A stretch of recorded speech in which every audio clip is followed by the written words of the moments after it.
Fairy tales are fun to read about, think about, and watch, but most of the time they are just that, fairy tales. Indiana got a dose of reality in Columbus.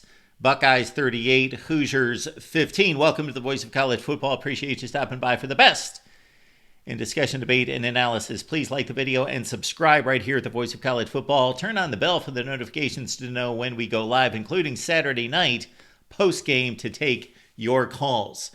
Let's get right to it from the shoe. No Seth McLaughlin for Ohio State. Of course, Ohio State has lost its starting center, who was a mid-season All-America, according to the AP and Sporting News, with 34 starts. A big blow to the Buckeyes. Would it be a deficit on this day, though, with Carson Hinsman in the game as the starter at center? He's a former starter at that position, of course. The Buckeyes reshuffled up front, but still capable of handling Indiana, obviously. Will Howard missed a pass, as he often does, even though he is one of the best completion percentage guys in the nation. He starts a little bit slow and missed a pass. He missed a wide open Travion Henderson, which would have been a first down, threw it to the tight end in the middle of the field, or it was Mecca Abuka on a 3rd and 5 play. So 3 and out for the Buckeyes there. And again, Travion Henderson wide open for the converted first down, but the Buckeyes had to punt. All right, one storyline from a negative aspect in this game for the Buckeyes. Davison Igbinosun. From the time he stepped on campus, and I'm sure from the time he was a starting cornerback at Ole Miss, handsy, grabs, way too physical. Physical cornerbacks who don't know how to display that physical nature, that's Davison Igbinosun. 17 penalties at the cornerback position since the start of 2023. He had 2 on one series that led to an Indiana touchdown.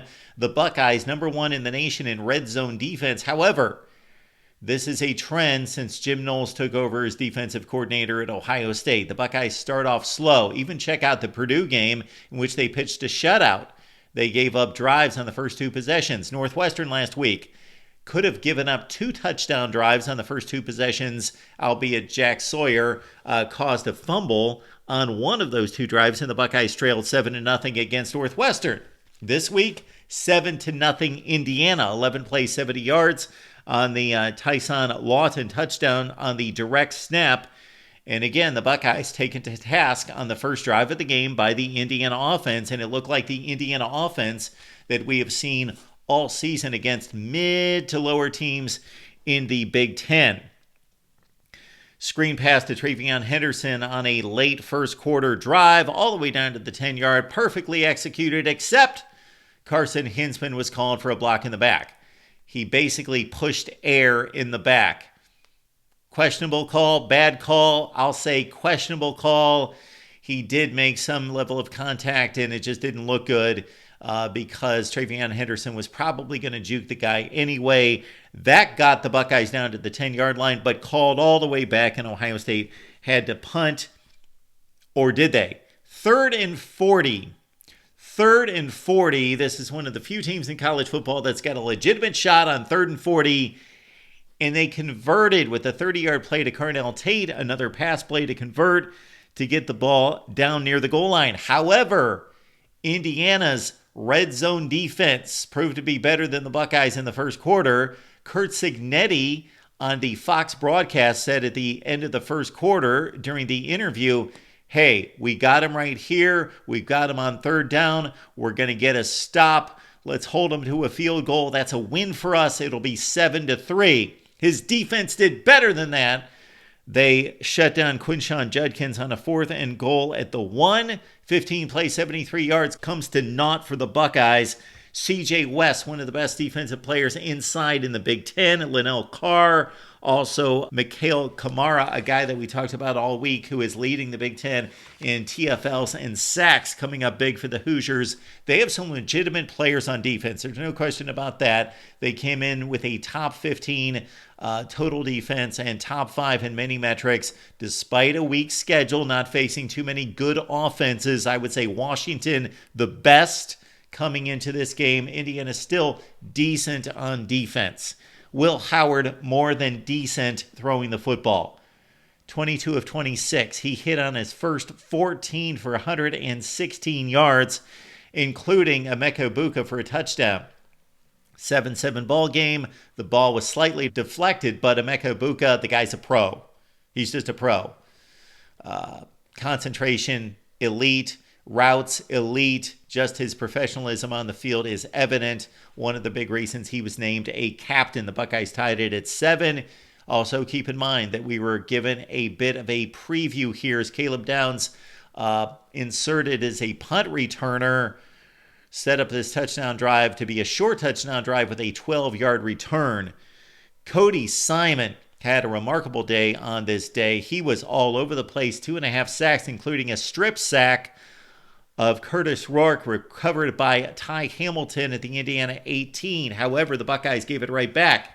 Jalen Walker on the Indiana side with an interception off a deflection. Jelani Thurman should have caught the ball. Not a bad pass by Will Howard. He was flushed out of the pocket. He moved up in the pocket, thought about running it, saw Thurman open, hit him right in the hands, a bit high, but big 6'6" tight end would have hit him right in the forehead. And so Indiana got it back. However, the Buckeyes defense then got into the flow. They, at this point, after giving it the first touchdown drive, they were in the flow and really shut down the Indiana offense for the rest of the game. The Hoosiers only mounted 151 yards of total offense. And they got half of that on the first touchdown drive. And they got just about the other half of that on the final touchdown that meant nothing. So the Buckeyes really handed it to the Indiana offense. Much like what we saw out of Michigan in the second half against Indiana, the difference is Ohio State's got an offense and Michigan does not. All right, so after the second Indiana interception, they still had the ball deep in their own end. The Buckeyes shut them down 3 and out, and then this really is something Indiana did not need on this day. Their punter, James Evans, just completely whiffed on a catch and muffed the punt snap and set up the Buckeyes at the Indiana 7. Travion Henderson took it in for the touchdown. 8 carries for 68 yards for Travion. Buckeyes led it 14-7 at the break. Second half, Davison Igbinosun at one point was taken out for 2 or 3 series, replaced by Jermaine Matthews.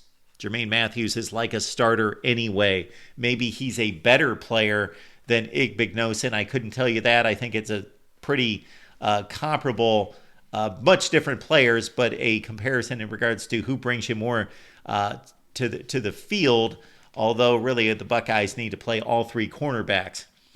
Lathan Ransom with a forced fumble. Cody Simon should have had the pickup. That's basically the only thing Cody Simon did wrong on this day. The Indiana center saved them from more, from the floodgates really opening early at this point, but Caleb Downs, he opened the floodgates himself, or maybe the Buckeye return unit blocked well, and Caleb Downs made a couple guys miss, got the first spin move for the miss, really set up his blocks well, and cut to the inside of the field, went all the way across field, and went 79 yards. And for all that Ohio State football delivers, they don't deliver punt return touchdowns very often. It has been 10 years since Ohio State has had a punt return touchdown. That was also against Indiana when the Hoosiers had a decent team and the Buckeyes were in a dogfight against Indiana. Remember that? Trailing early fourth quarter. And that Ohio State team, I don't remember what happened to them that season. Did things work out? Anyway, it was 2014. You'll have to look it up in the record books how that Ohio State team fared. But this one went up 21-7 en route to this 38-15 win. But 21-7 on the Caleb Downs punt return touchdown. He is a weapon, of course, in the return game, used there by Alabama most of his freshman season. All right, the Buckeyes take it 75 yards for a touchdown. Jelani Thurman with the score to make it 28-7. Earlier in the drive, Emeka Egbuka on a 4th and 1. The Buckeyes at midfield. You could have kind of questioned whether they should have gone for it. They're up 21-7. They're at midfield. It's 4th and 1.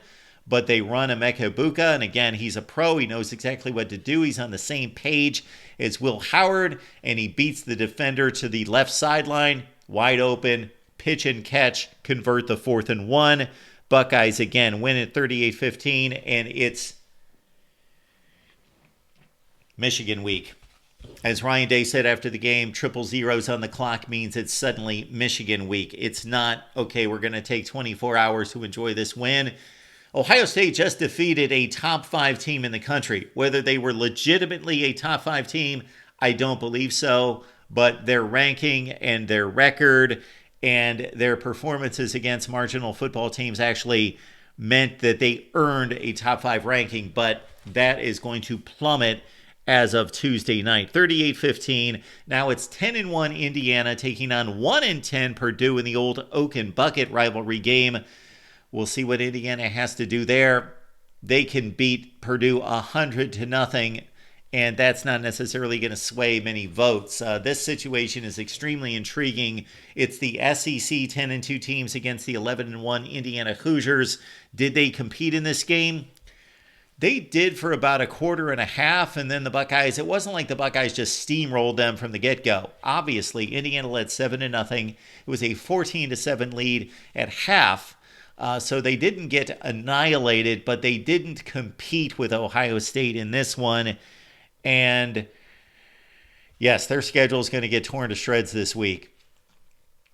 One more note on Ohio State football that bodes well for the future, that has not always shown up in these big matchups. Curtis Rourke had no chance in this game.